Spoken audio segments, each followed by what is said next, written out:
明治23年の初夏、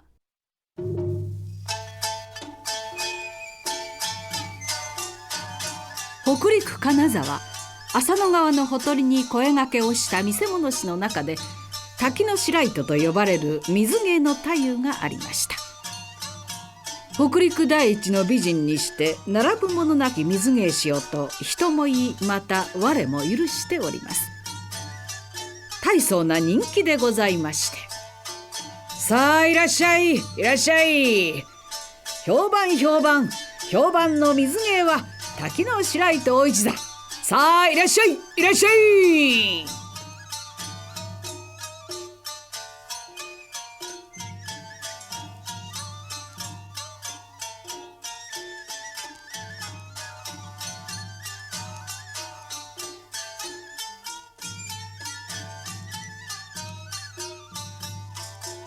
本芸はこれより、さあいらっしゃいいらっしゃい。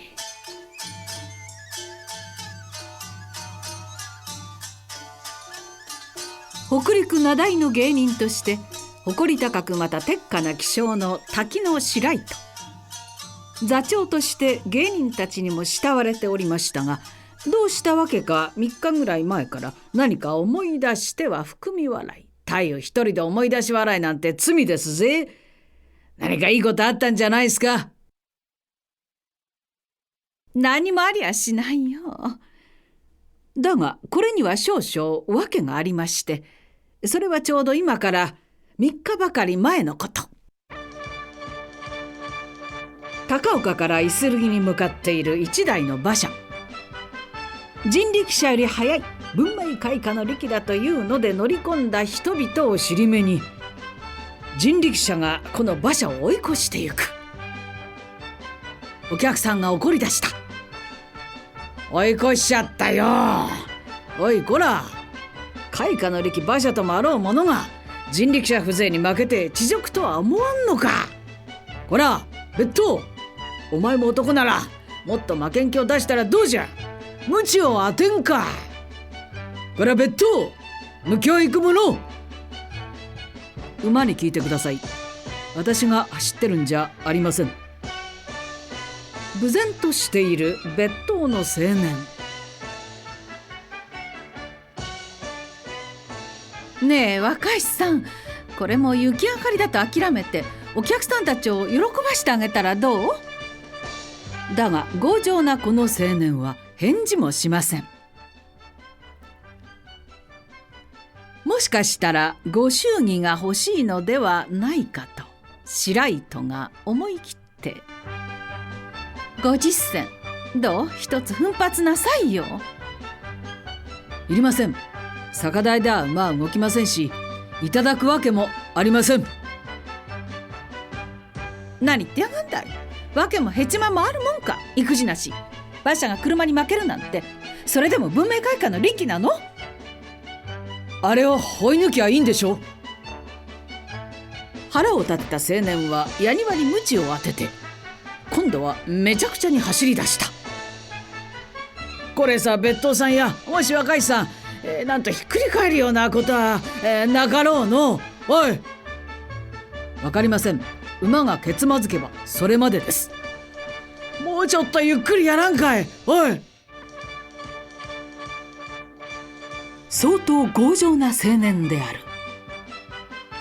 めちゃくちゃに走り出して人力車を追い越したのは良かったが、目的地へ着かないうちに肝心の馬車の方が壊れてしまいました。白糸はいい気味だと思いました。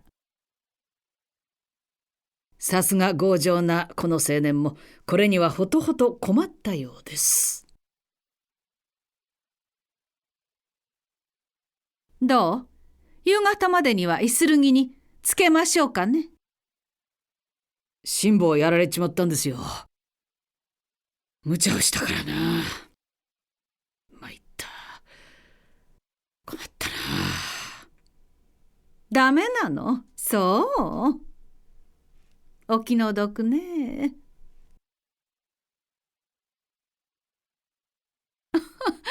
今度は酒代や骨打ちんじゃなお動きそうもありませんね。これが文明開化の利器ですものね。早いとから乗ったのに驚いた文明開化の利器だこと。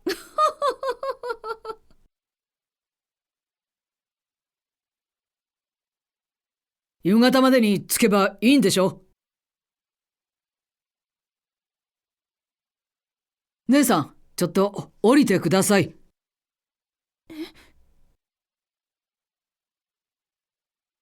さあ、姉さん、降りてください。何をするの？夕方までにイにお届けするんですよ。さあ。無理やり彼女を下ろすと、白糸を抱いて裸まで走り出した。行っちゃったよ。俺たちはどうなるんだ。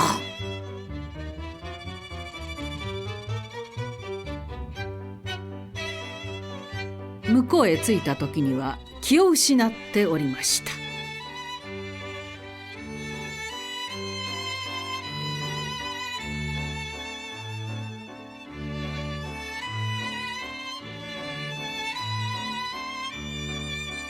白糸が気がつくと、この青年は高岡の方へ戻ってゆく。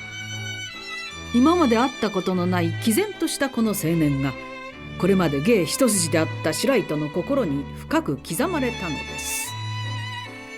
なんという人、あの人。みんなあの人を金さんと呼んでいますよ。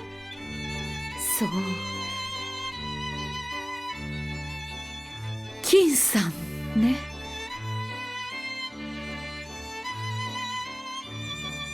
後に残されてあった一冊の本。別当には似つかわしからぬ難しい法律の本であります。これがそもそも含み笑いの原因である。あれから3日経った。もう一遍会ってみたい。太陽出番ですよ。どうしたんですか。ああ、ごめんごめん。今行くよ。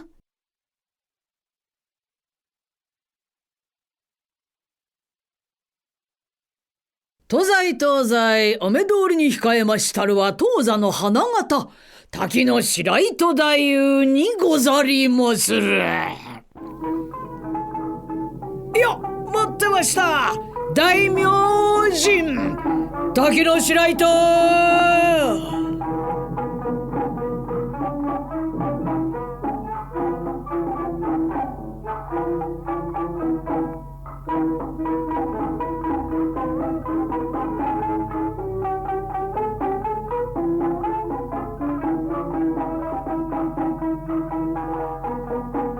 娘道成寺は羽付きの水。よ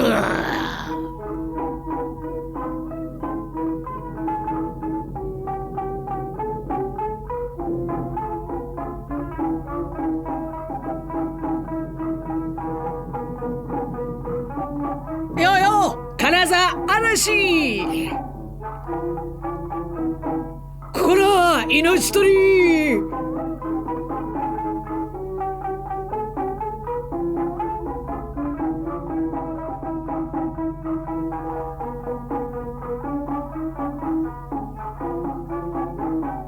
その姿は水晶宮の女神のごとく、観客はただ当然と酔いしれた。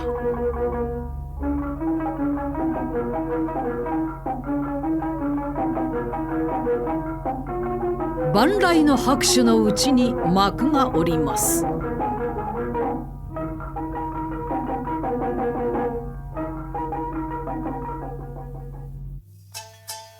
年一回の浅野川のほとりの小屋掛け、猿芝居がある女軽業山柄のゲート、剣の刃渡り生き人形、名所の覗きからくり電気手品。そうした中で白糸の人気がまた大変なものであります。だがしかし、やがて夜の帳が降りる。まるで嘘のように人々の姿が消えて夜が更けてくると、初めて芸人たちの自由な時間になるわけです。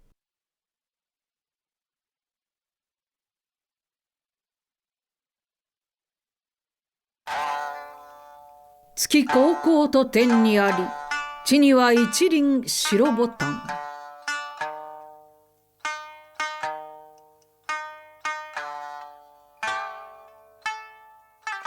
いい月夜だ。寝るには惜しい晩だね。夜風心地よく、聞こえるは川の流れの音のみ。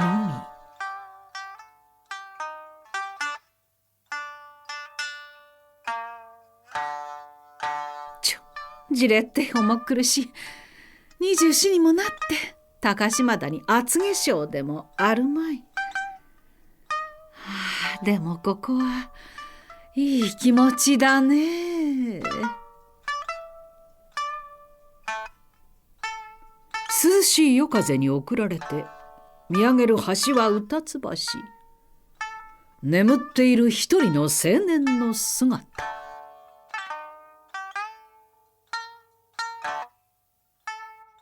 誰だい？木戸番の心臓じゃないかい？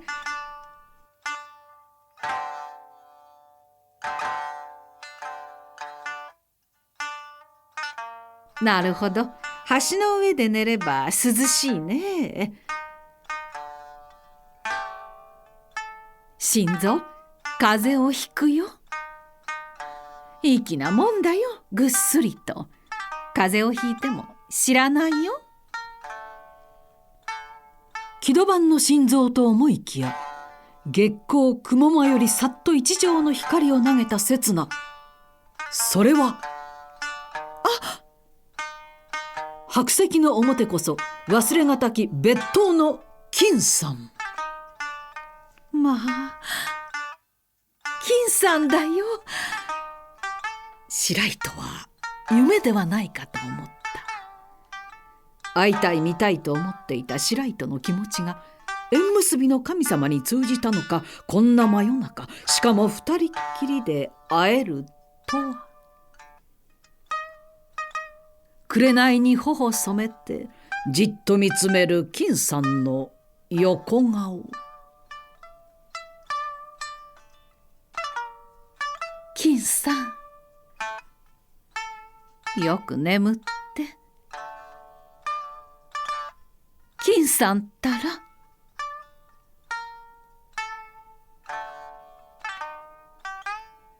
金さん。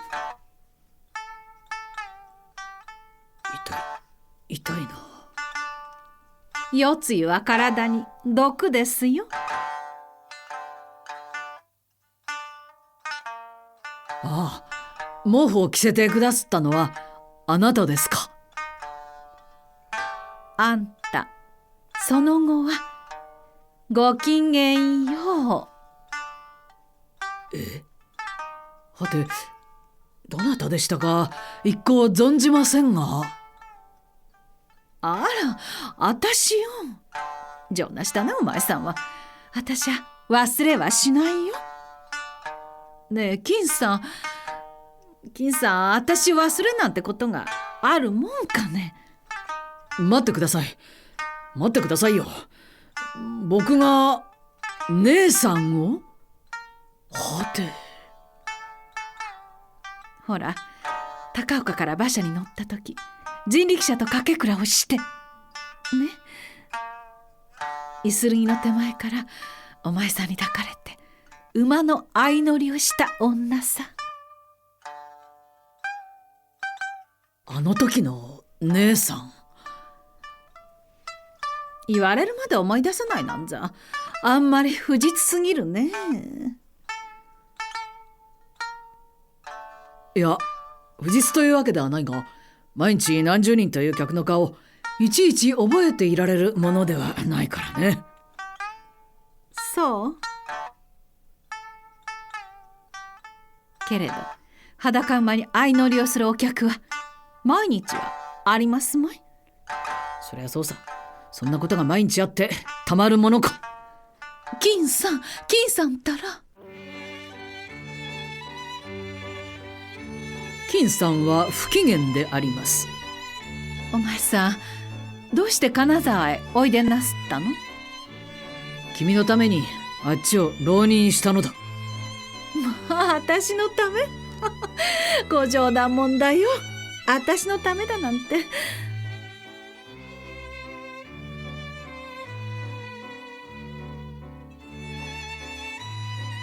それで怒ってるの？そうねえ、すみませんが一服貸してくださいな。いいでしょ？勝手だな君は。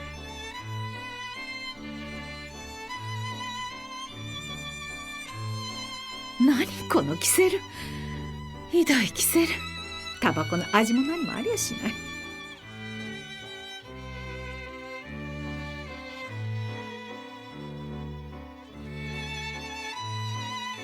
こらごらんな、不精だね。お前さんやもめだね。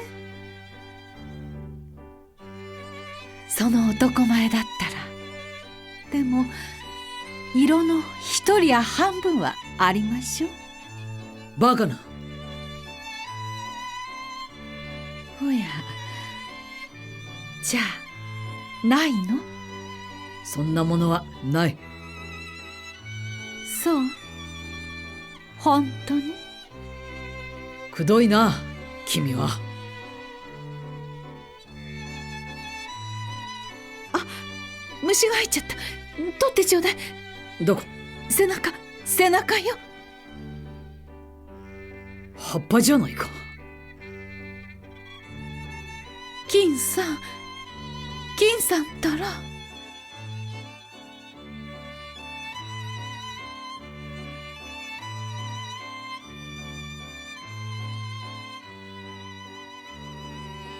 ねえ、今おっしゃった浪人の話というのを聞かせてくださいな。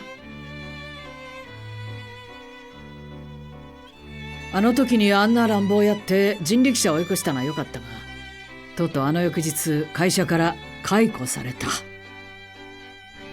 そう、お気の毒に、いわば私のためだもの。そう。そしてお前さん、これからどうするつもり？どうするってやっぱり空三段さ。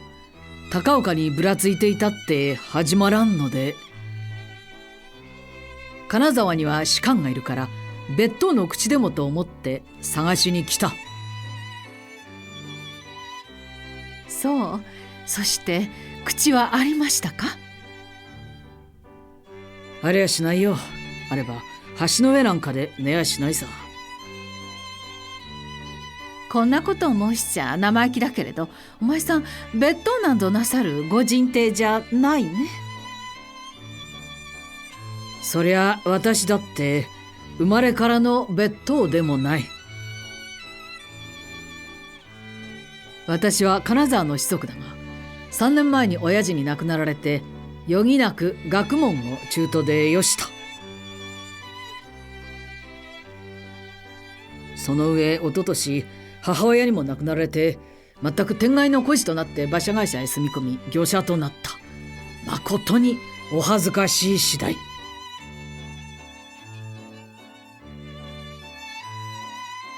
しかし私だってこのまま馬方で果てる了見ではない。目的も望みもあるのだが、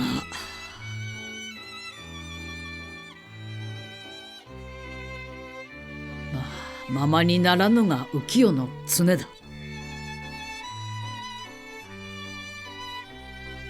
そりゃ誰しも浮世ですよ。ままになんかなりゃしない。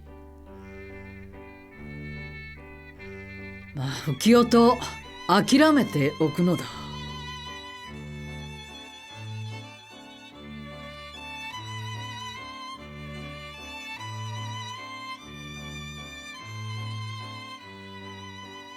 金さん、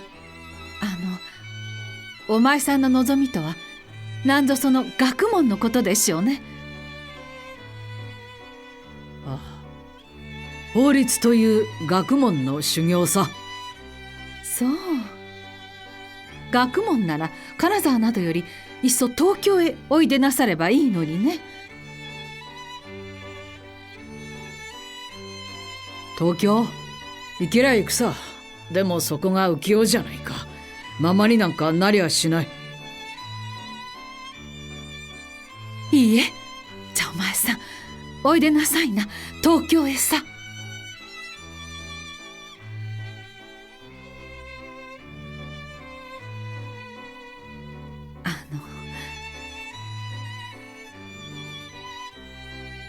腹を立てちゃいけませんよ。失礼だが私が貢いであげようじゃありませんか。あなたの学士ぐらいきっと私が。しかし縁もゆかりもない君にそんな。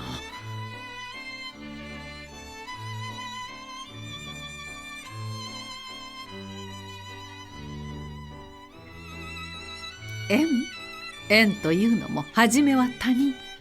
今ここで私の心を受けてくだされば、それがつまり縁になるんだろうじゃありませんか。お願い、私に貢がしてください。お地蔵さんに心の中で手を合わせて、白糸は金さんを楽屋へ連れてまいりました。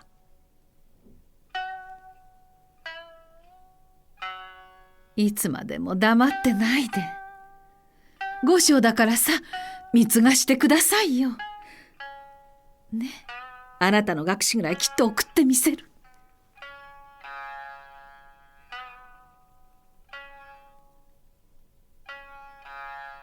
きっとお前さんは立派な人になれますよ。それまで私は見させてもらいたいと思いますのさ。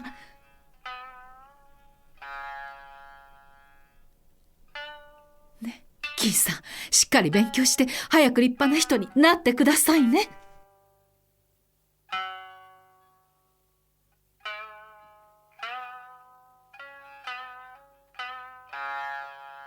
姉さん、せっかくの志、お言葉に甘えてご恩に預かります。私は村越金屋というものです。まあ嫌ですよ金さん、真面目くさってさ。私は水島友24よ。金さんは？僕は25歳です。そう、まあ一つ違いね。さあ、ここにお金が30円あります。一日も早く東京へお立ちなさいな。ね。村越金屋、このご恩は終生忘却いたしません。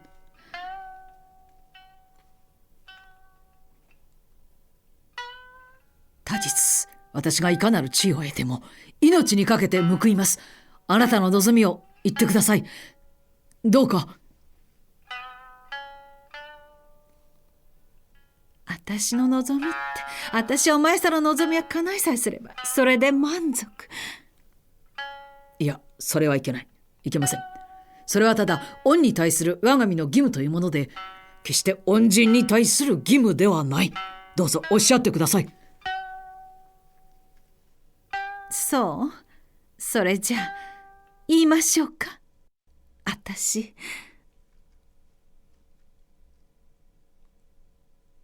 何も生娘のように恥ずかしがることもないおばあさんのくせに。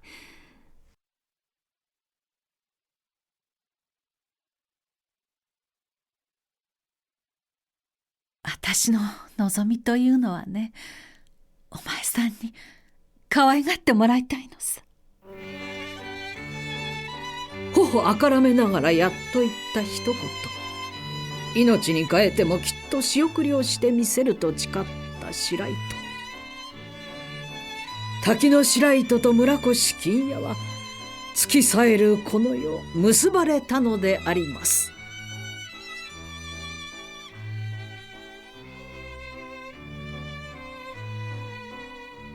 やがてあけぼのが訪れました。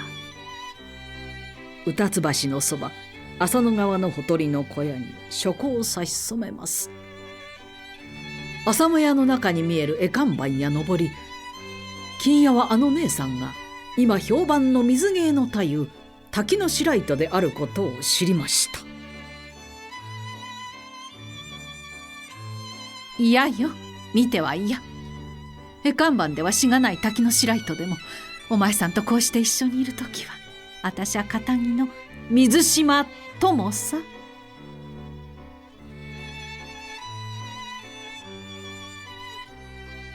やがて二人は相乗りの人力車に揺られて金沢の駅へ。お互いの魂が一つに溶け、未来を誓い合った二人。一路金屋は学問への大望に燃え、東京へ向かって行きます。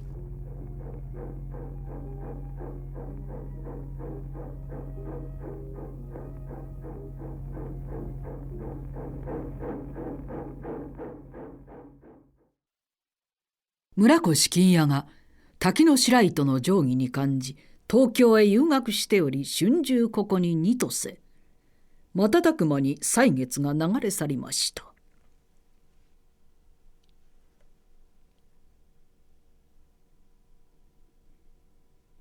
仕送りを続けてくれる白糸のためにも、一日も早く学校を卒業し、そして任官しなくてはならない。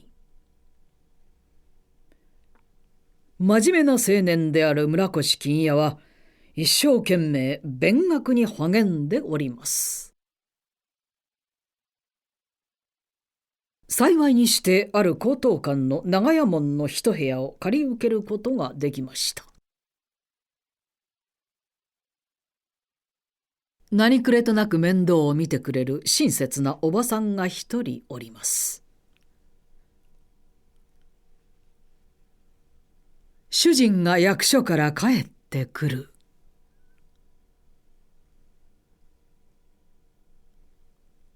お帰りなさいまし。かつて別当であった自分と、立派な馬車で送り迎えされる高等館の主人。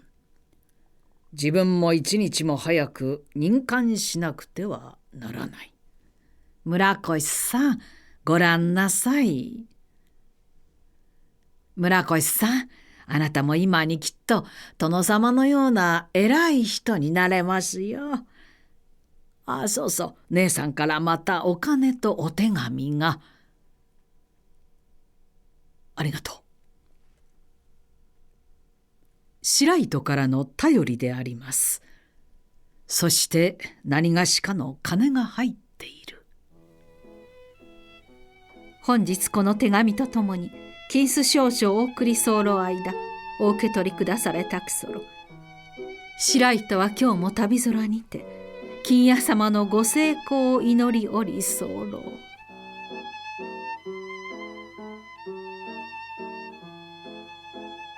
人気のある白糸とはいえ、やはり浮草家業。決して良き日々ばかりではない。辛い時がある。苦しい時がある。だがその胸に燃える金屋への恋が、彼女にいかなる辛苦にも耐えうる強靭さを与えておりました。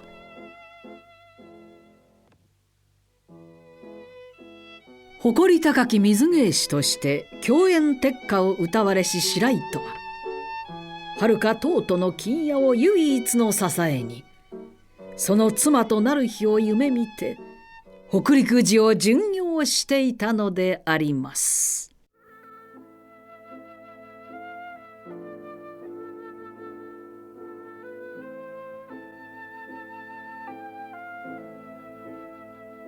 だが夏が過ぎ、秋風が吹き、やがてそれが木枯らしの風に変わり、山の頂に白いものが見える頃、夏物の水芸は大一座で行くわけにもいかず、小一座にまとまります。芸人にとってまことにつらい冬枯れ。そうした時に高利で金を貸している高利貸し岩渕剛蔵という男がおりました。どうしたい？おっか、おい。これだけ。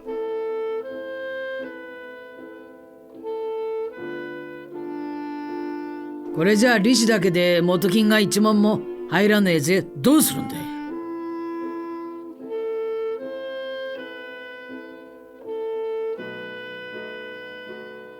おいおっかん、どうにかしねえ。おい。ないよ。何、次場所の直江津へ行けばなんとかしますよ。だから直江津さあな、冬枯れに向かって夏物の水芸と合同じゃまあごなんだろうね。旦那、縁起の悪いこと一個なしにしましょうぜ。姉さん、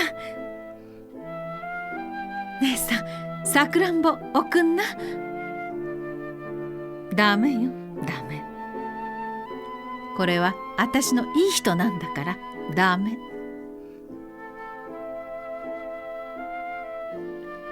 それより心臓にうどんでも食べさせておもらい、なでしこちゃん。嫌な姉さん。一座の花形なでしこと木戸番の心臓の中は誰でも知っている恋仲。うどんでも食わしてやるよ。猿芝居とも今日でお別れ。長松さんや、明日はどこへお行きだね。はい、大正寺へ参じます。そう。まあせいぜいお当てなさいね。ありがとうございます。姉さんもどうぞ。水芸は夏のもの。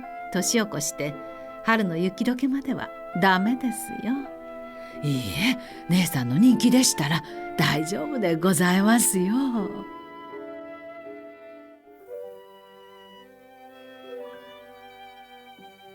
やがて白いものが降り続き、冬が訪れる。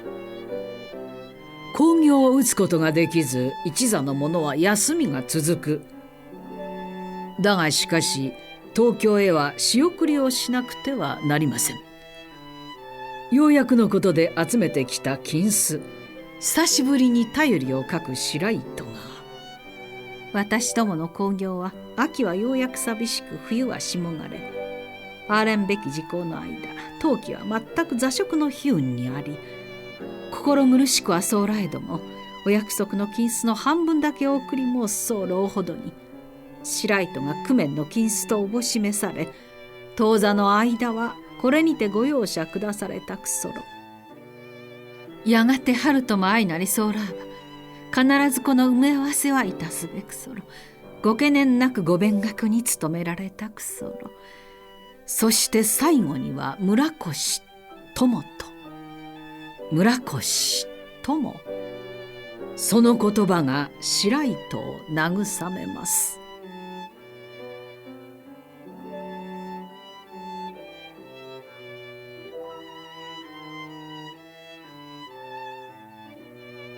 あ、何をするんだお銀。姉さん、なんだい、ふざけた真似をしてないよ。お前さんと私とは仲間内じゃないか。どうしようってんだいお銀。姉さん、すまない、すまないよ。堪にしておくれ白糸姉さん。訳を言ったところでこの霜枯れの冬のこと、所詮貸してはもらえまいと思ったし、それに私はすまない。当たり前さ。人が八方稼ぎ回ってやっと工面したこのお金、そうそうお前の酒代にされてたまるかい。お銀。姉さん、酒代じゃないんだよ。酒代を盗むなんて、そんなあずましい女に見られちゃ私は悲しい。おっかさんが死にそうなんだよ。どうしよう姉さん。東京にいるおっかさんの惜しみに会いたいばっかりに。私はもういても立ってもいられなくなってるんだよ。姉さん、姉さん、辛いんだよ。おっかさんの死に目に前ず、この上南に苦しめられて生きてるくらいなら、姉さんご承諾、私を殺しておくれ。死んだ方がマシだよ。姉さん殺しておくれ、殺しておくれ。お黙り。何言ってやがんだい。いくら泣いてもこのお金はお前にやってたまるものか。出てっておくれ。さあ出ておいきったら。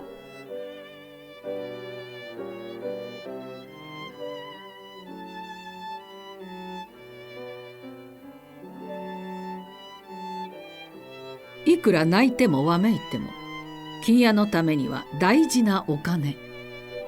お前なんかにやってたまるものかと一度は突き放したものの、親の死に目に会えないと言って泣いているお銀の姿を見ると、その大事な金を思わず知らず投げ出してしまうような、そんな気性の白糸でありました。持ってお行き。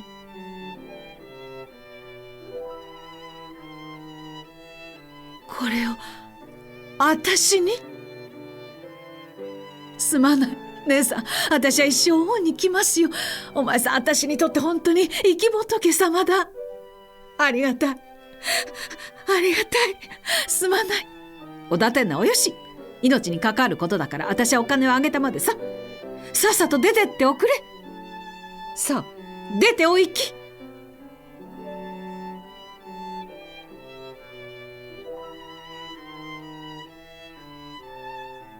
本当にいいんですか？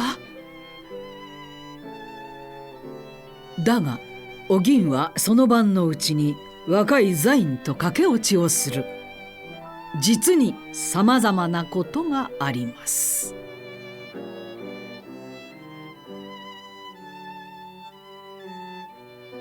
休みが続く。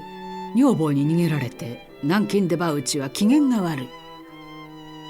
みんなしょんぼりしている中で、ただ若いなでしこと新蔵の2人だけはいつも明るく楽しそうである。楽しそうな2人。私だってもう少しの辛抱だ。新蔵、周りに人がいるんだよ。どうもすいません姉さん。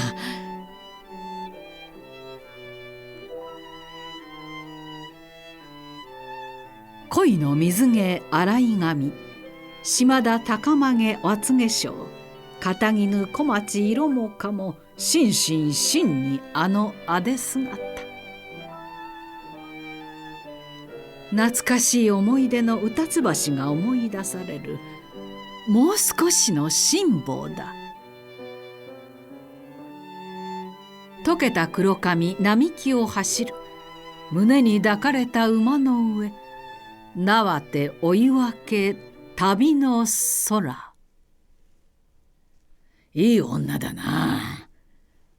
ダメですよ太夫は。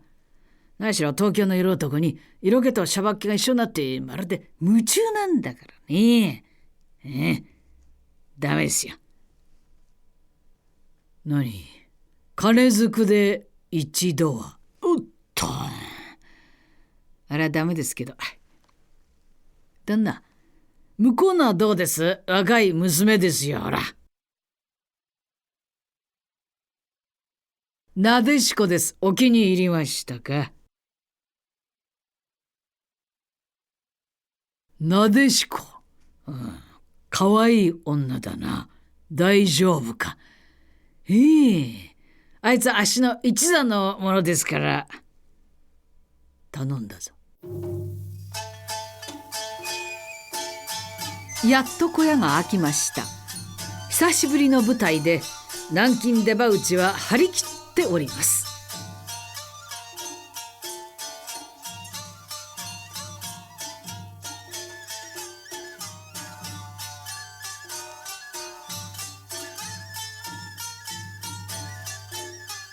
客の入りは少ない。だが今晩は金づくで若いなでしこを自分のものにできると、高利貸しの岩渕剛蔵が舞台を凝視しております。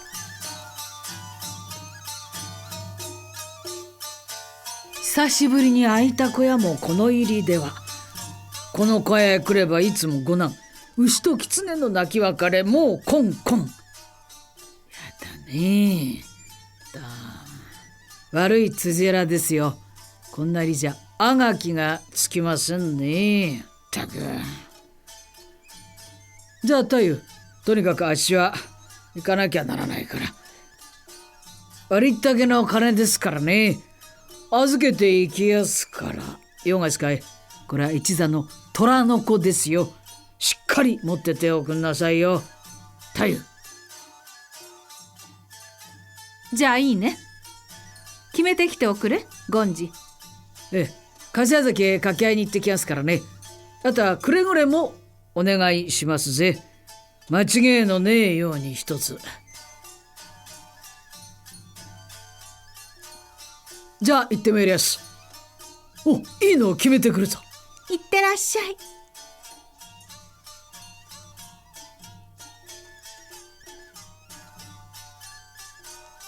ですよ、姉さん。出番ですよ。はい、ただいま。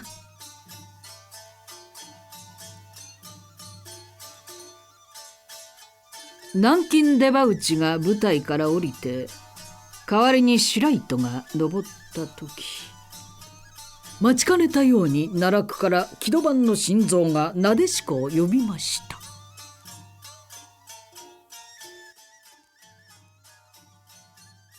本当かい？岩淵の家へ行くって本当なのかい、なでしこちゃん。親方が岩淵からお金をもらって私を売ろうとしているんだよ。どうしよう。そんなバカな。いくらなんだってひどすぎるよ。私だって嫌よ。そんなところ行きたくない。だけどお金が、私はこんな商売から早く足が洗いたいんだけれど、どうしよう。俺だって嫌だよ。いくらなんだってひどいよ。金のためなんて。ちくしょう、金が欲しいな。金がありゃ何もなでしこちゃんを。どうしよう。金が欲しいな。あ、いた。やっぱりここにやがった。いや野郎、もう現場抑えたからな。今度こそ離さないぞ。またこんなところで合いびきをしてやる。不定野郎だ。おめえの座長のところへ連れてってやる。こっちへ来い。お願いです。新さんが悪いんじゃないんです。待ってください、親方。うるせえ親方、うるせえ。さあこっちへ来い。旦那、そいつを逃がさないように一つ押さえておくんなさいよ。お願いですから、どうか。おい、静かにしな。お前今晩。嫌です。話してください。話して。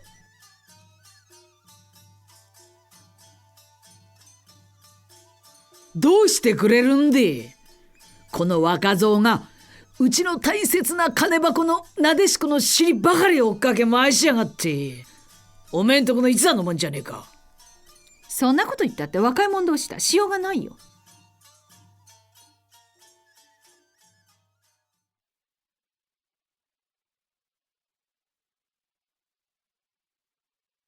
こんなごたごたがあって、その晩なでしこは岩淵のところへ行かないで済んだ。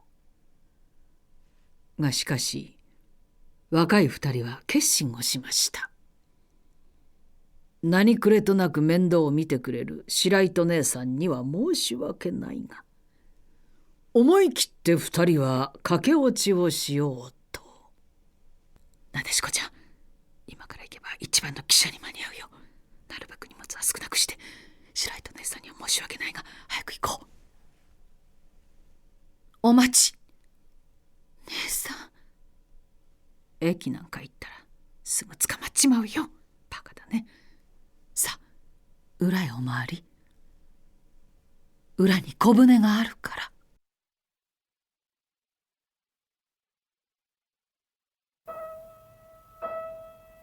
姉さん、申し訳ございません。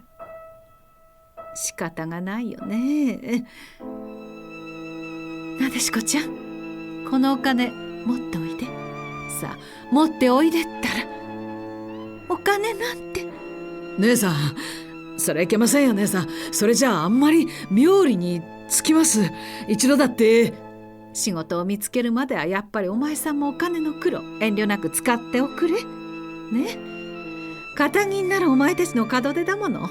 せめてこうでもしなきゃ安心できないのが私の気性因果さね。白糸姉さん、ゴンは一生忘れません。その代わり離れちゃいけないよ。いつまでも幸せに暮らしておくれ。若い二人を逃がしてやる。それはやがて自分と金さんとの幸せにつながると信じながら。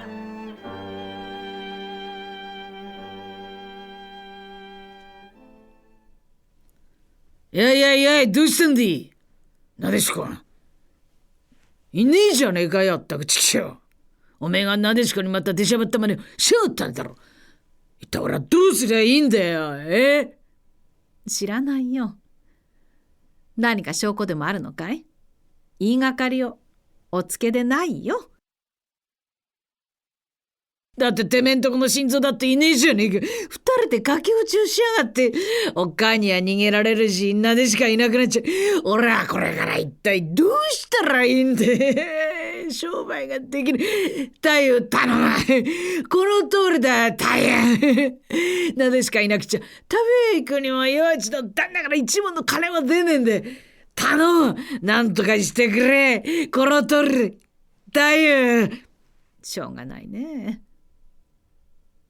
ほら、もっとお行き。銭がありゃなんとか。いいかい？ねっきりはっきりこれっきり私の全部の心象、それで多めに見ておやりよ。銭がありゃなんとか。銭がなけりゃどうにも仕方がねえ。38円60銭。これっぽっちか。なでしこの身代金には少しばかり足りねえが、まあもらっておく。何言ってんだよ。偉そうなことを言いだね。お前さんまだ言い分があるのかい？言い分終わりでいい。このたらずめはいつか取ってみせるから覚えてやがれってんだ。まったく余計なことをしやがって。たく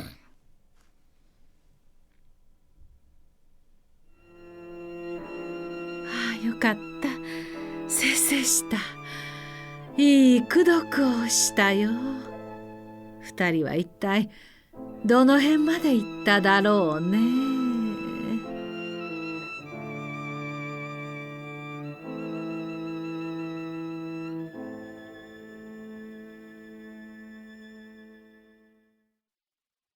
先乗りから帰ってきた権次、持っていたお金を全部使ってしまったというので、驚いたねえと。呆れたもんで、一人で置いといたら何をしでかすか分かりゃしねえ。みんな使っちゃったんですかい。だってせいせいするじゃないか。あたしゃ人助けをしたんだよ。太夫、柏崎の興行は売れませんよ。また戸屋ですぜ。売れない？ダメだったのかい？権次。東京から手紙。太夫、どうにかしなけりゃ東京へ送る金どころか一座の者が干上がっちまいますぜ。どうするんです？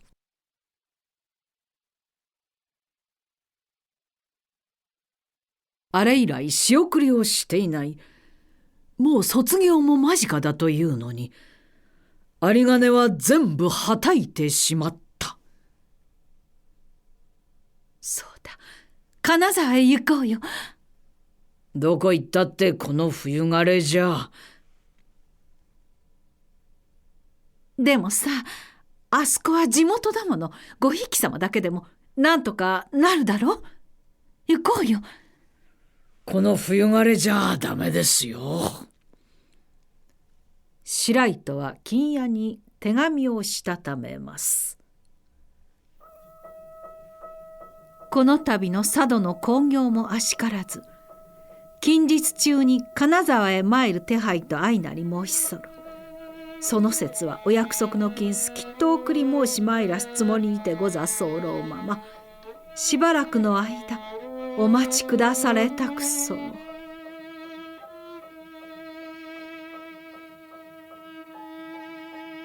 相当に送金に困っている様子が分かったのか、やがて金屋からは送金はしないでもいい、自分できっとやるという返事が来ました。かねてより授業料を滞納いたし候ため、今後の通学もおぼつかなく、そのため余儀なく労働いたし、必ず諸子を貫徹いたすべく覚悟にござ候間、事後お仕送りの儀についてはご心労なきようくれぐれも。どうしよう、仕送りをしないと。冗談じゃござんせんぜ太夫。東京へ送る金あろうか、一座の給料も払いやしませんぜ太夫。仕送りがない。金屋は困っているだろう。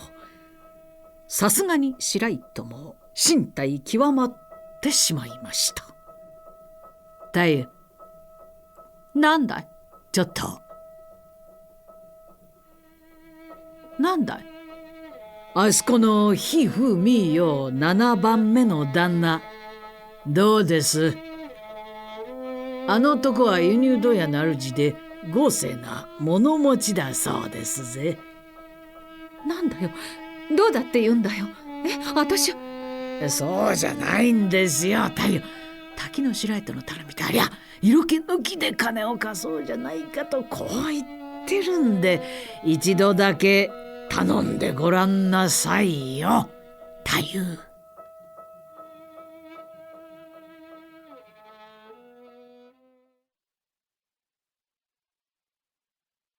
よくいらっしゃいましたね。私はいつも客席から拝見しているが、いやー、お美しい。太夫は大変な美人だ。一服どうぞ。お金がお入りをだそうで、いくらでもご用立ていたしますよ。滝の白糸のためとあらば、いくらでも。まったくこれは天女が舞い降りたようだ。眼福ですな。おっと、そこのところこういうようにしていただきたい。うちは表の方でしてな。どのぐらいお入り用ですか？30円でも50円でも100円でもよろしい。太夫、魚心あらば。何をするんですよ。これはきつい。私は色気抜きでお金を拝借に上がったんです。ねえ、あなた子供じゃないんだから分かってるでしょう太夫。滝の白糸甘く見ましたね。お断りだよ。太夫、お待ちなさい。太夫、太夫。いた乱暴者か乱暴者。滝の白糸は芸は売っても体は売りませんよ。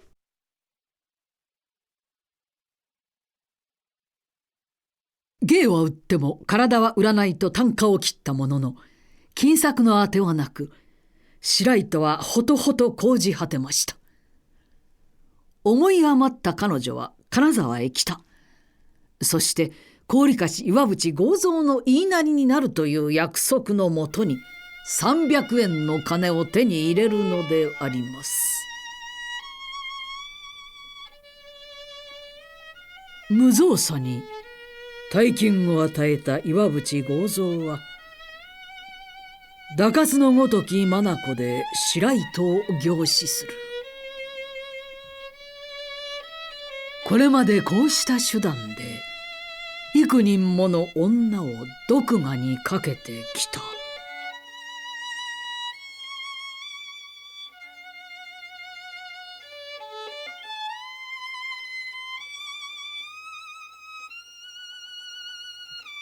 それは白糸にとって悪夢のごとき一時でありました。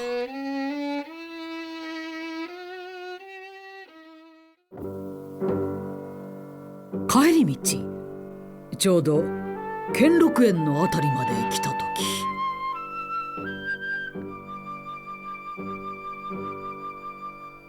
何をする？金を出せ。お金なんかありゃしないよ。懐に300円あるわけだ。さあ、おとなしく出せ。お話ったら、ちきしょう、お話。襲いかかってきた5、6人の男、出刃包丁を突きつけ、無理やりに白糸から金を奪おうとする。さあ、出せ。話せ。ちきしょう、何をする。返しておくれ、返しておくれったら。そのお金、大事なお金なんだ。返しておくれ。うるせえ。返しておくれったら、お願いだから。うるせえ。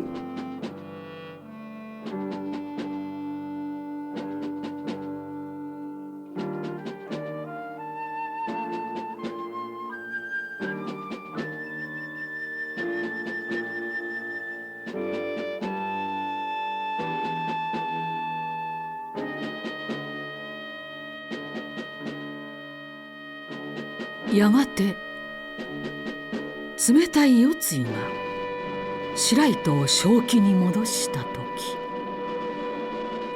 あの大切な300円のお金がない。残されてあった一丁の出刃。あの300両惜しくはないが、金さんのためには大切なお金だ。ちきしょう、あたしは悔しい。南京出刃打ちがいつも使っている出刃である。そうか、岩淵のやつめ、南となり合いでやりやがったな。岩淵のちきしょう。激しい怒りに身を震わせつつ、白糸は出刃包丁を手に岩淵剛蔵邸へ。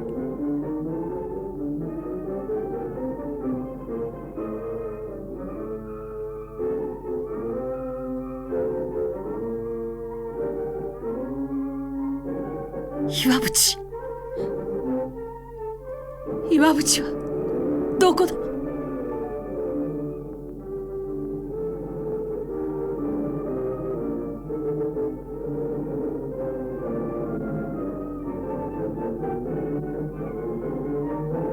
岩淵、帰ってきたか。筋書き通りだな。お金を返し、南となり合いで私から取ったお金、さあお返し。出刃か。ゆすりだな。戻ってくるように筋書きはなっていたんだ。話せ、ちきしょう。もう一遍可愛がってやる。白糸。何をする。話せ、話せ、ちきしょう。さあこっちへ来い。話せ、話せ。うわあ。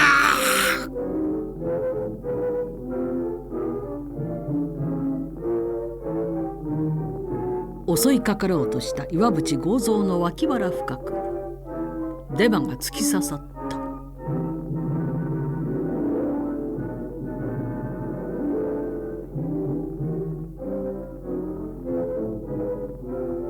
人を殺した。人殺しをしてしまった。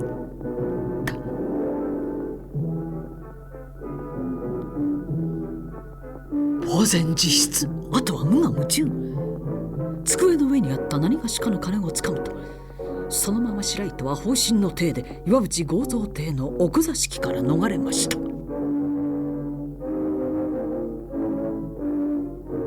恐ろしい殺人を犯した。捕まれば死刑。殺される前に会いたい。一目だけ金さんに。会いたい。金屋の面影を胸に白糸は金沢の駅へ。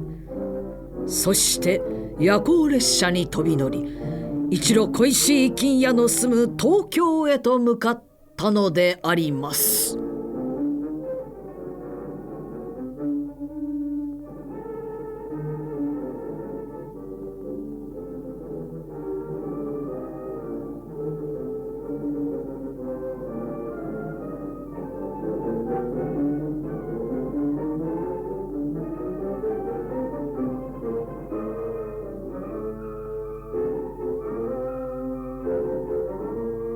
事件は早くも官憲の知るところとなり、四方八方に刑事が飛ぶ。凶器の所有者南京出羽内は捕獲しました。しかし事件は複雑だ。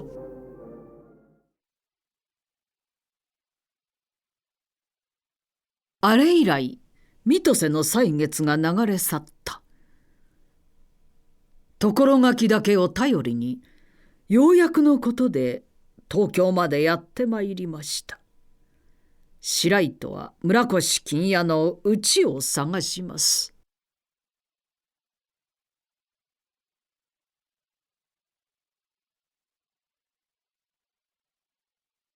村越さんのお宅は？村越さんの家ですか。村越金屋さんはこのお屋敷の御門にいますよ。おばさんがいるから聞いてごらんなさい。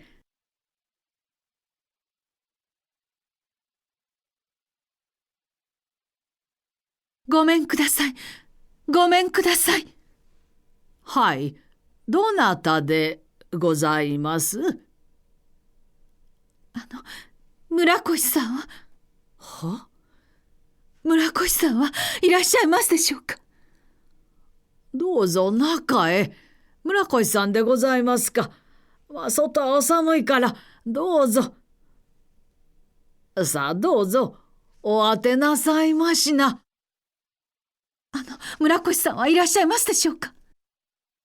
それが不意にこの度お勤めになるお役所の上役の方と行き先もおっしゃらずにお出かけになりましてね。いつお帰りに？いつお帰りになるか私には見当がつきませんので。村越さんはいらっしゃらないんですか？まあお召し物が大変汚れて。いいんです。必死の思いで駆けつけたそこには村越金屋の姿はなかった。いない。金さんはいない。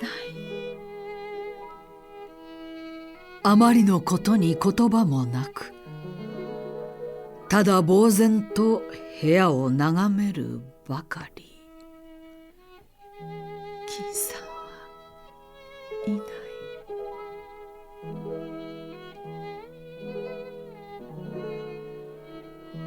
さあお当てなさいましな。せっかくでございましたね。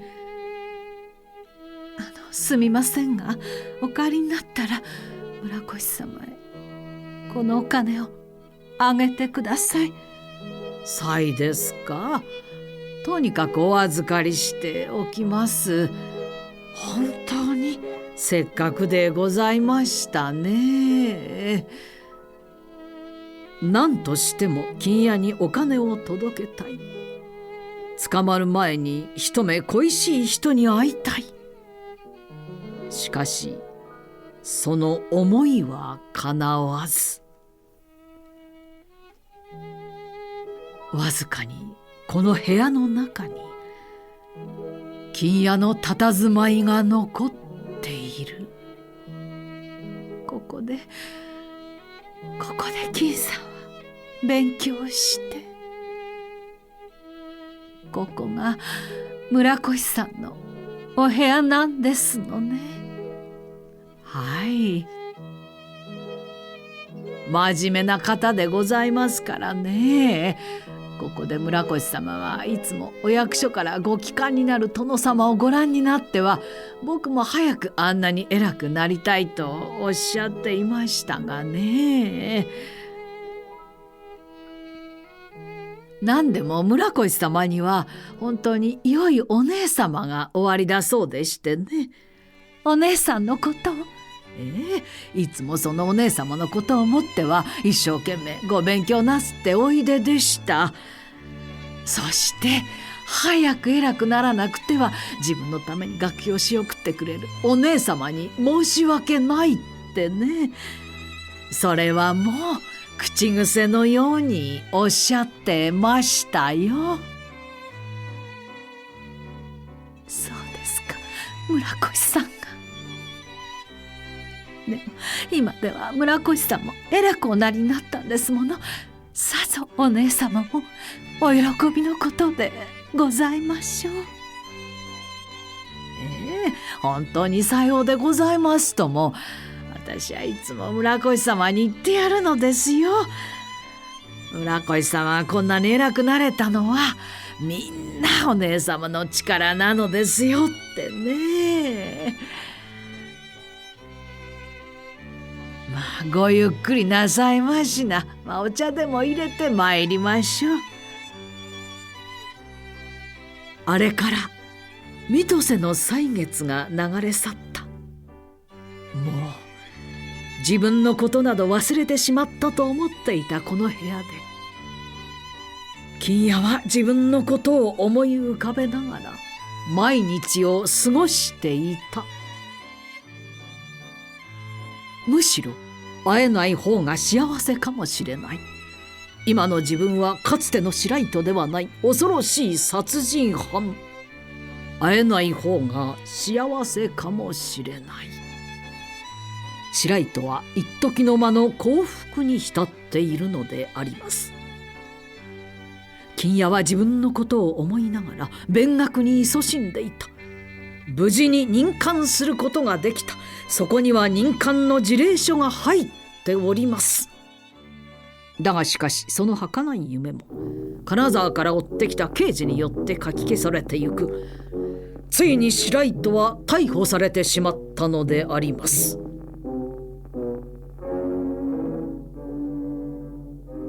流星散りて風少々。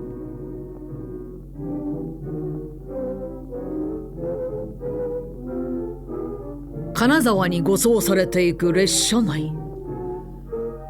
もう生きている望みはない。いっそのこと死んでしまおう。そう決意を固めた白糸は車上から身を翻した。飛び降りだ！自殺だ！女だ！自殺だぞ！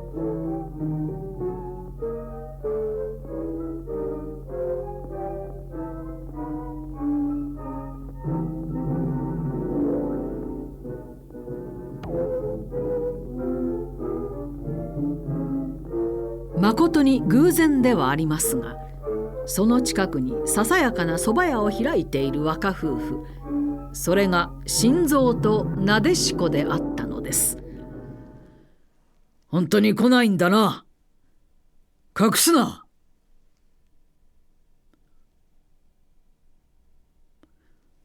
隠してはためにならんぞ。よし、家探しをする。早速刑事がやってまいりました。この辺一帯では他に身寄りがない。お前たちぐらいだ。今はいないかもしれないが、もし来たらすぐに警察に届けるように。いいか？分かったな。必ず届けるんだぞ。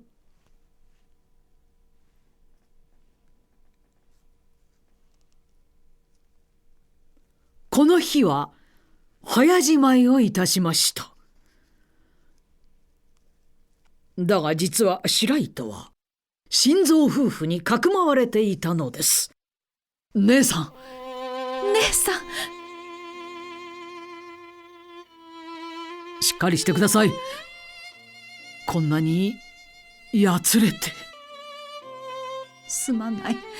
金さんに一目会いたいばっかりに面目ないが私は義理も人情も忘れてしまって。待ってください姉さん、どうするんです？表へ出ちゃ危ない姉さん。私がいてはお前たちにこの上迷惑をかけるばかり。姉さん待ってください。気を落ち着けてしっかりしてください。姉さんしっかりしてくださいよ。姉さんの恩を忘れる犬畜生じゃありません。明日もの命にかけてもきっと姉さんをかくまってみせます。姉さんどうか落ち着いてください。気をしっかり持ってください。すまない。すまないね。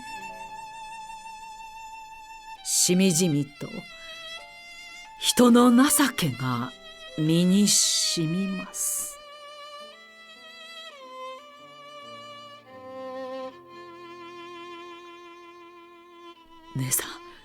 姉さんの大好きなさくらんぼですよ。これでも食べて元気を出してください。心臓すまないね。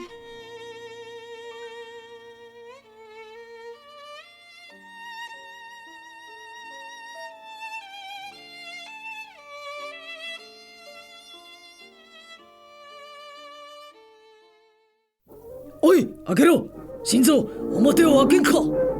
ちきしょう。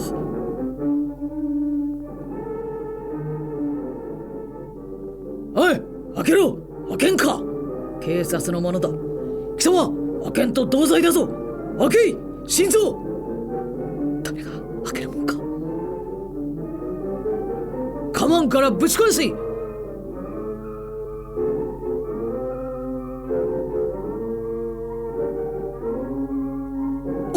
裏から逃げた。待て。いや違う、これはお上だ。この語り部。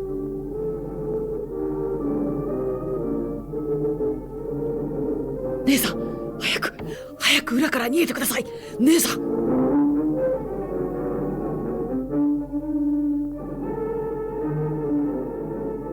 白糸、あまりお上に手数をかけるものではない。白糸はついに逮捕されました。郡樫の岩渕剛蔵殺しに水芸の太夫滝野白糸が捕まったというので、金沢の町は大変な騒ぎとなりました。白糸が捕まった。取ったと南が言うのに白糸の方が知らねえというのはおかしな話さ。もっとくだ。ということはだ、つまりなんだな、滝野白糸も少し臭いぜ。そうだろ。黙れ。何を言う。いいか、誰が何と言おうと犯人は南に違いねえ。わしはそう確信しとる。余震判事が取り調べております。おい南、この出刃をよく見ろ。これはお前の出刃だろう。これ以上貴様は自分の犯行を否認し通せると思うのか。何もかも白状せい。旦那、身に覚えのねえこと泥の吐きようもありやせん。あっしゃ本当にもう滝野白糸から金を強奪しただけだというのだな。それだけか。そしてこの出刃を落として逃げたというのだな、兼六園内治安へ。さようで。おかしいではないか。その出刃がどうして岩渕剛蔵邸にあったんだ。嘘を言うとためにならんぞ。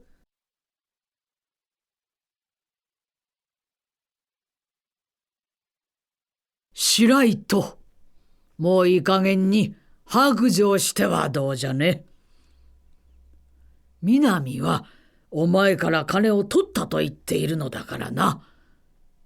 お前が取られないというのはおかしいではないか。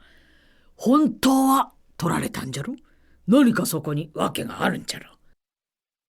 たとえ取られたと白状しても、お前が岩淵を殺したとは思っておらんのだ。その金は一体どういう金だ。何か訳があるんじゃろ。もし白状すれば放免になるかもしれん。どうじゃ、お前は自由の身になりたくはないか。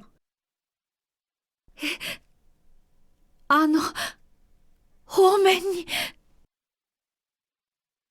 これは血のついているお前の羽織。これに覚えがあるだろう。そしてこの出刃。お前は金を取られたに相違あるまい。兼六園の中で南に金を取られた。その金は一体どういう金だ。訳があるんじゃろ。金を取られたに相違あるまい。何もかも言いなさい。正直に申し述べよ。その金は一体どうした。言いなさい。何とおっしゃっても取られた覚えはございません。事件は複雑であります。真犯人は一体誰か。金沢の町は大層な騒ぎとなりました。どのみち命のない者とは諦めてはいるものの、一時だけでもこの罪を言い逃れてお仕置きを受ける前に一目金さんに会いたい。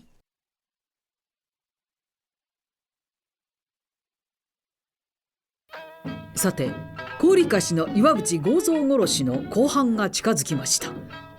東京から新任の検事代理が赴任するというので大変な騒ぎ。なるほど、分かった裁判だ。さよう。よしんでは結局南が殺したことになって終結したわけだ。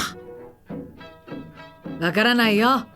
後半には東京から新任の検事代理が来て凄腕を振るうてから見物だぜ。辣案だそうだ。何を言うかバカ者め。新米の若造に何がわかるもんか。ご存知なのは大岡様とこの俺だけじゃ。誰が何と言っても犯人は白糸ではない。南である。南に違いない。絶対に白糸ではない。違うと言ったってご隠居さん。いや、わしの言うことに間違いはない。白糸は絶対に犯人ではないぞ。ご隠居様、もういい加減にお帰りになって、朝から8時間もお風呂に入って。何時間入っていようと湯煎は同じだ。ご隠居様、もうご飯でございますんで、どうぞお帰りくださいまし。白糸は犯人ではない。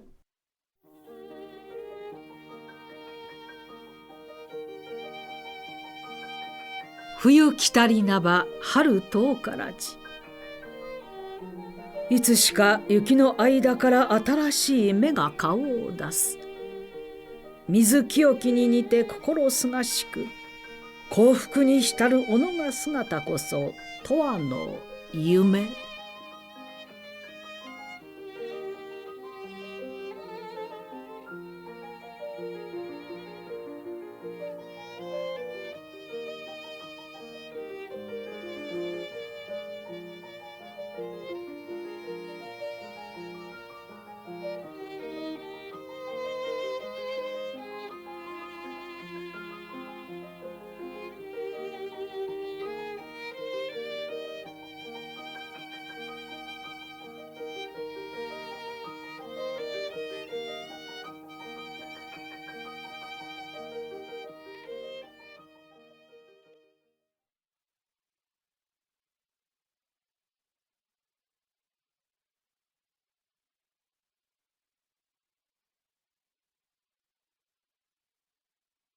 新任の検事代理様が特に今すぐお前に会いたいとおっしゃるのだ。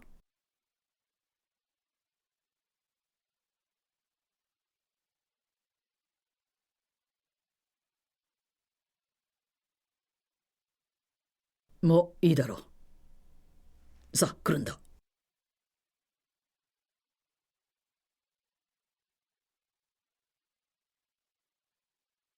引っ立てられてゆく滝の白糸。後半の日は容赦なく近づいておりました。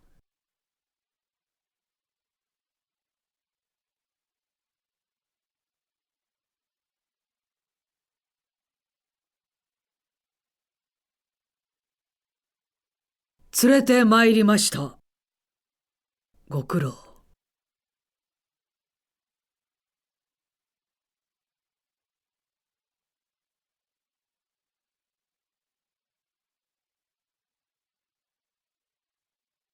おかけなさい。聞き覚えのある声に白糸はハッとした。信じられなかった。あの愛しい金屋の姿が自分の眼前に。立派な検事の姿で、それに控えなんと惨めな己が姿。自分は恐ろしい殺人犯。皮肉な運命の再会。北陸の名家と歌われし小野が誇りはみじんに砕け散った。再会の喜びは誇りと矜持が砕かれた一瞬でもあった。がしかし金屋の今日あるは小野が支えあらばこそ。金屋を世に出したのは自分である。彼女のうちに今新たな誇りが喜びが目覚めたのであります。眠れますか。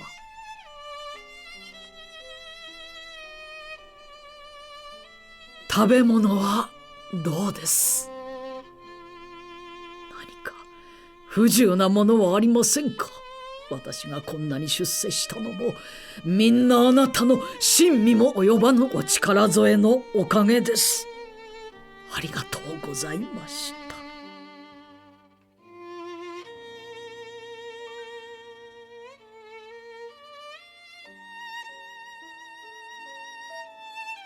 本当にご立派にご仕官なすっておめでとう存じます。お愛しとうございました。お愛しとうございまし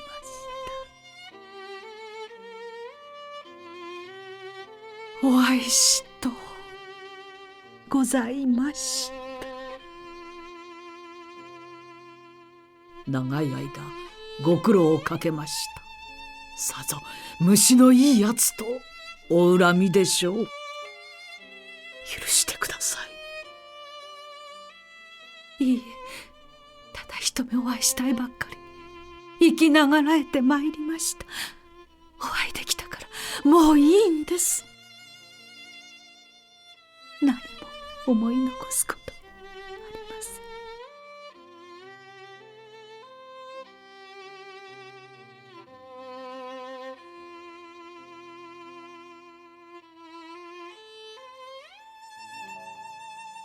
さあ調べてください。あなたは検事様、私は罪人です。調べてください。調べてください。調べてください。どうして恩人のあなたを調べるなんて、そんなことができるものですか。あとはただ涙。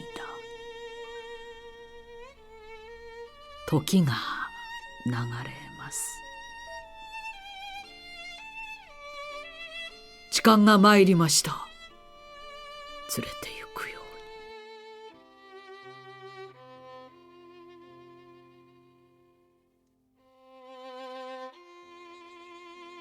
うに。なんという無情な運命の再会か。この度の高利貸し岩渕剛三殺害事件。あの時渡されたあの金、もしかしたらこの事件に関係があるのではと。身なりはあまりよくありませんでしたが、器量の良い25、6の女の人でしたよ。あなたのことをいろいろ尋ねては泣いていましたがね。あの時届けられたあの金が、もしもこの事件に関係があるとしたら、すべては自分のために犯した罪。どうして恩人を罪に陥れることができよう。自分こそ法廷に立つべきだ。意を決した村越金也は辞職願いをしたためまして、白糸に代わって大刑を置くべく法廷に出る決心をしたのであります。再び白糸の官房を訪れます。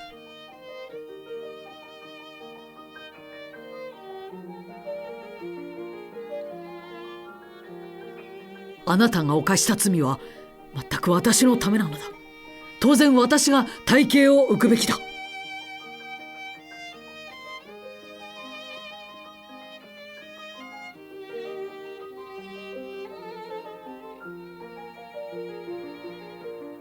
恩人を罪に陥れるような残酷なことはできない。私が大刑を受けます。何をおっしゃるんです。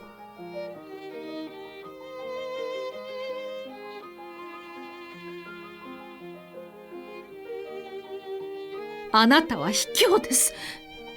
それでは私は一体どうなるんです。お願いですからそんなことは言わないでください。お願いです。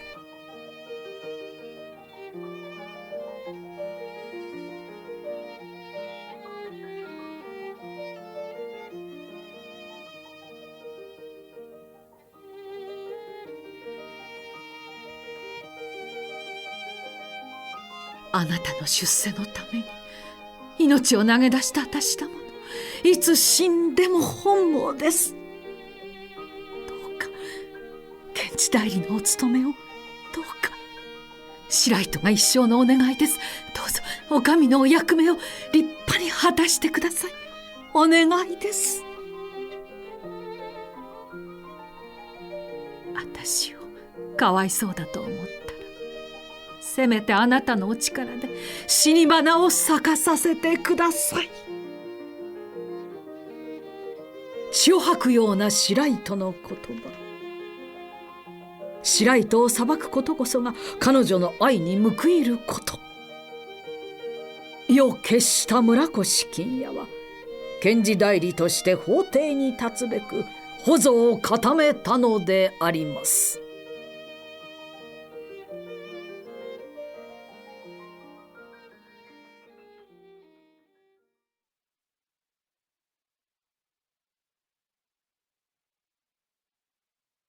いよいよ注目の公判の日が訪れました。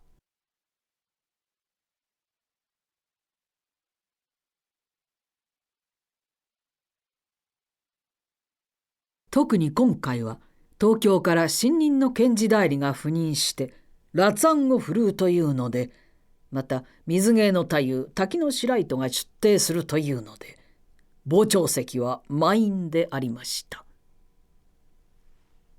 まず南京出羽内が出廷してまいります。廷内は席として声なく静寂に包まれておりました。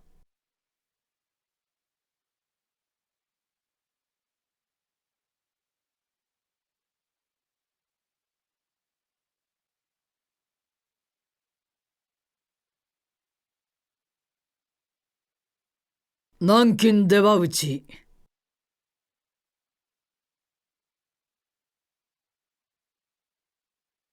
これはお前の職業用所持品だそうだが、どうして使用するか。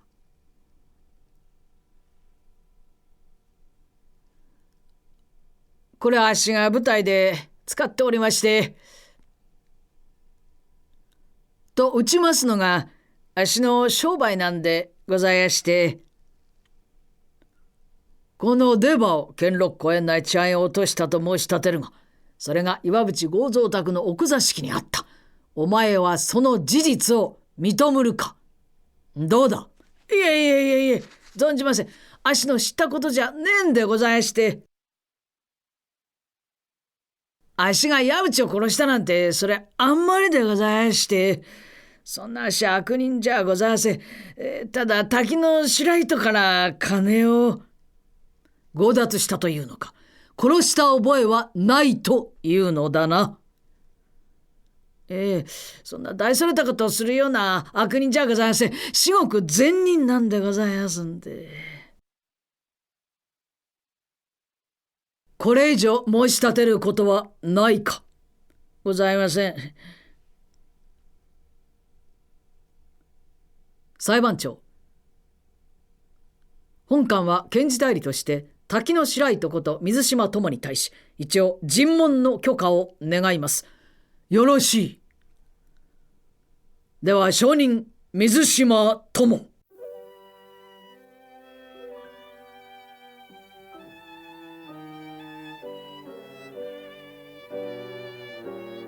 白糸が出廷して傍聴席はざわめきました。やつれたりとはいえ、白糸の美しさは失われてはいなかった。むしろ運命と対峙する者の凛とした好機が感じられた。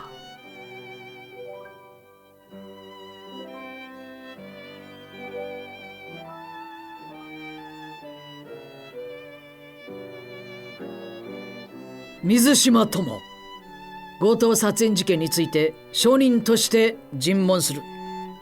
正直に申し立てよ。偽りを申すな。良心に従い真実を述べ、何事も着せず、また何事も付かせざることを誓う。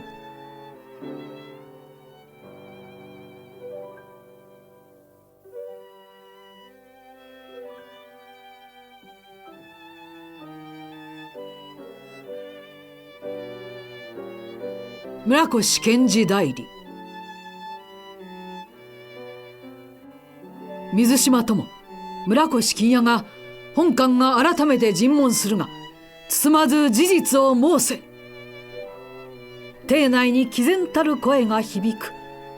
威厳に満ちた金谷の姿。白糸は限りなく嬉しかった。まあ、ご立派に。その方は全く金を取られた覚えはないのか。偽りを申すな。たとえ偽りをもって一時を免れるとも、天知る地知る我知るで、いつがいつまで知れずにはおらんぞ。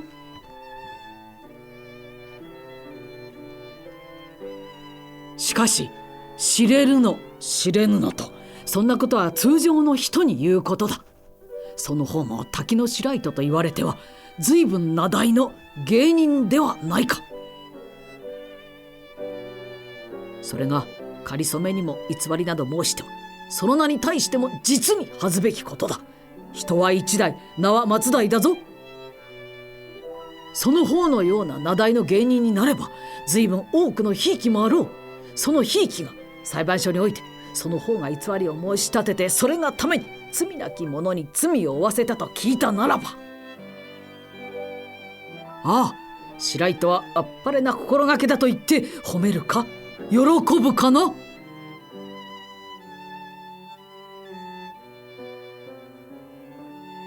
もし本官がその方のひいきであったなら、今日限り愛想を尽かして、以来は道で会おうとも唾も仕掛けんな。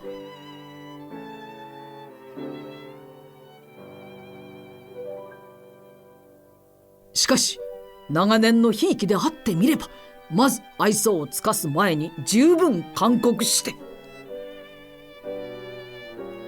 卑怯千万な偽りの申し立てなどは命に代えてもさせんつもりだ。正直に申し述べるように。金谷に検事代理の職責を見事に果たさせた滝野白糸。ついに白糸は実は取られました。ここにいるこの南に取られたのに相違ありません。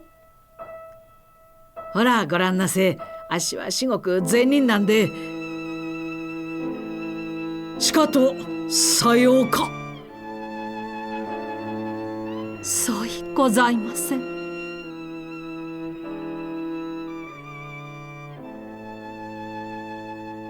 何をお隠しいたしましょう。私は思う方がありまして、その方に学士の仕送りを命にかけて誓いました。1年2年はとにもかくにも身をいとわず稼ぎ回って、幸い算段もつきましたが、3年後には八方塞がりにて融通の道も絶え、晩作尽きて死の思いで氷菓子岩淵の言いなりになって、やっともらった300円。その命にも代え難いお金は、岩淵と奈良屋にこの南に出刃包丁を突きつけられ、無理やりに取られてしまいました。いっそ死んでしまおうと覚悟はしたものの、それではあのお方に義理が立たず、死ぬにも死ねない私でした。